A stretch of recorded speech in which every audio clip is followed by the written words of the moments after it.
You may want to see this. Inquisitor! I was going to send word. I found something. This inscription, almost completely faded, but... 2 stood. Felt 60 true before our triumph. A breath in the hunt, and let rest the lowlanders, worthy of the lady's care. The markings and surrounding artifacts date to Ameridan's time. The references and scripts suggest Avar. What's your theory? I need to complete a full survey and have Professor Kenrick evaluate the site himself. But this may be a tribute to Heron and Orina, Inquisitor Ameridan's companions.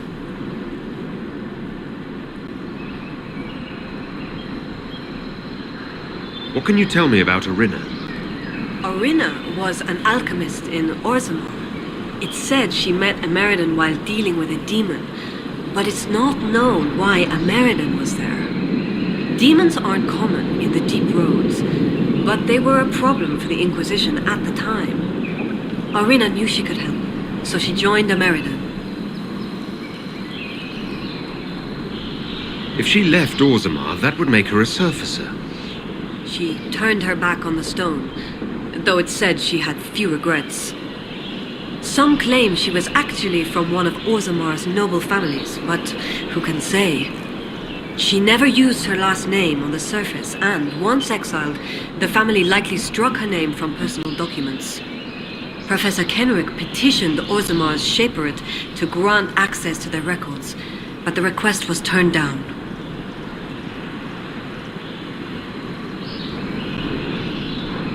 What will you do with this information?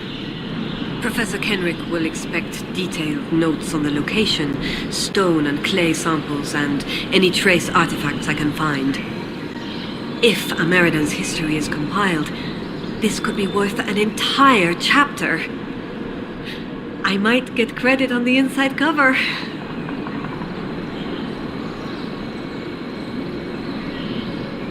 What makes you think the inscription refers to Heron and Orina? It's only a theory, but the age of the markings and surrounding artifacts match the timeline we've established for Ameridan. I found glass fragments in the clay, several with slight veins of discoloration. Blue, like Templar artifacts. Templars? The Templars were a new order in Ameridan's time. Given their small numbers then, few would be found outside the Chantry's reach. It's unusual to find one deep in uncharted territory, unless he traveled here for a purpose, as Heron would have. You don't think the inscription could refer to Ameridan himself? It's possible, but Ameridan would have been recognized as a leader, which the inscription might have noted out of respect. And a breath in the hunt? Why note that your hunt continues unless your remaining prey was someone important? What happened here?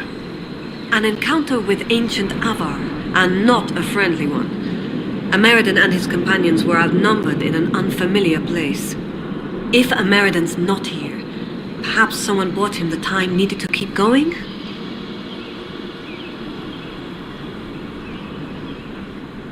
If this is the resting place of Heron and Orina, it only remains because the Avar took time to honor them. Respect for a worthy adversary?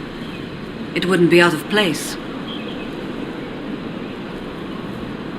What do you know about Heron? When the Templar Order was first formed, Sir Heron was among its members. He's arguably the most famous of the original Templars, though he was never one of their leaders. He's better known as one of Inquisitor Ameridan's confidants. They'd known each other since youth. So they were close. Friends. When Ameridan was made Inquisitor, Heron's position in his inner circle was assumed. A few ballads about them survive.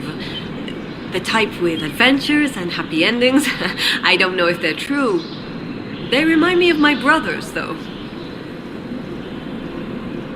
Thank you, Colette. Inquisitor.